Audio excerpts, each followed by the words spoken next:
কি অবস্থা সবার? আমাদের ভার্সিটিতে আজকে ঘুড়ি উৎসব হচ্ছে, তাই ভাবলাম আপনাদের সবাইকে নিয়ে ঘুড়ি উৎসবে কি কি হচ্ছে সেসব একটু দেখে আসি। তো হাঁটতে হাঁটতে চলে এসেছি আমার ক্যাম্পাসের সামনের রোডে। তারপর মন্দির গেট দিয়ে ঢুকে গেলাম আমার ক্যাম্পাসে। চারদিকে এরকম টিনের সমাজ দেখে ভাবিয়েন না এগুলো কোনো স্থাপনা, কনস্ট্রাকশনের কাজ চলতেছে, তাই টিন দিয়ে জায়গাগুলো ঘিরে রাখা হয়েছে। যাই হোক, হাঁটতে হাঁটতে চলে আসছি বাঁধন চত্বরে।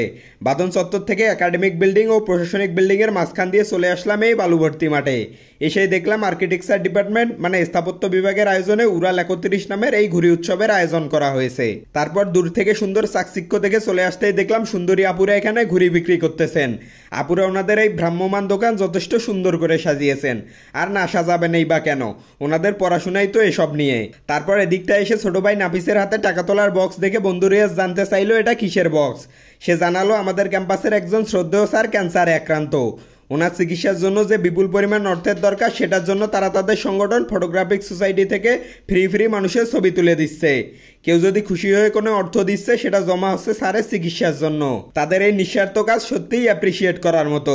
তো যাই হোক, তারপর দেখলাম আশপাশে অনেকেই ঘুড়ি উড়ানোর ট্রাই করতেছে, কেউ কেউ উড়াচ্ছেও।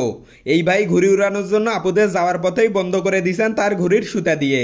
তারপর ঘুড়ি উড়ানোর জন্য ভাইয়ের এই ভো দৌড় আমাকে ছোটবেলার কথা মনে করিয়ে দিল।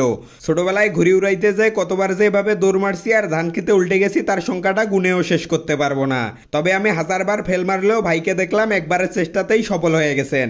আর একটা মজার ঘটনা হচ্ছে, আমি ঘুড়ি বানাই সেটা আকাশে উড়াইতে দিলেই দেখতাম হয় বাম দিকে ঘুরতেছে না হয় ডান দিকে ঘুরতেছে, যেটাকে আমাদের স্থানীয় ভাষায় কানি পাকা বলে। আপনাদের এরকম মজার কোনো অভিজ্ঞতা থাকলে কমেন্ট বক্সে শেয়ার করতে পারেন। তারপর দেখলাম অনেক স্যার ম্যাম রেডি হয়ে আছেন হাড়িভাঙ্গা খেলায় পার্টিসিপেট করার জন্য।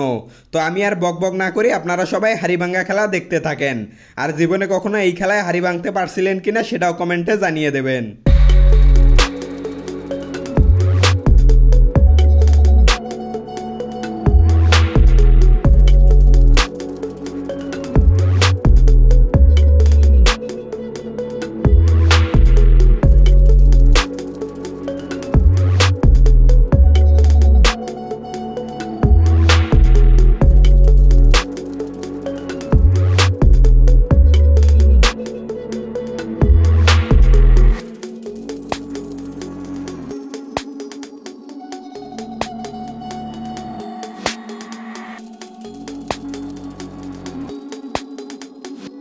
তো খেলা দেখা শেষ করে একটু হাঁটাহাঁটি করতে করতে রাত হয়ে গেছে, আর গরমও লাগতেছিল, তাই মামার কাছে আইসক্রিম নিয়ে খাইতে শুরু করলাম।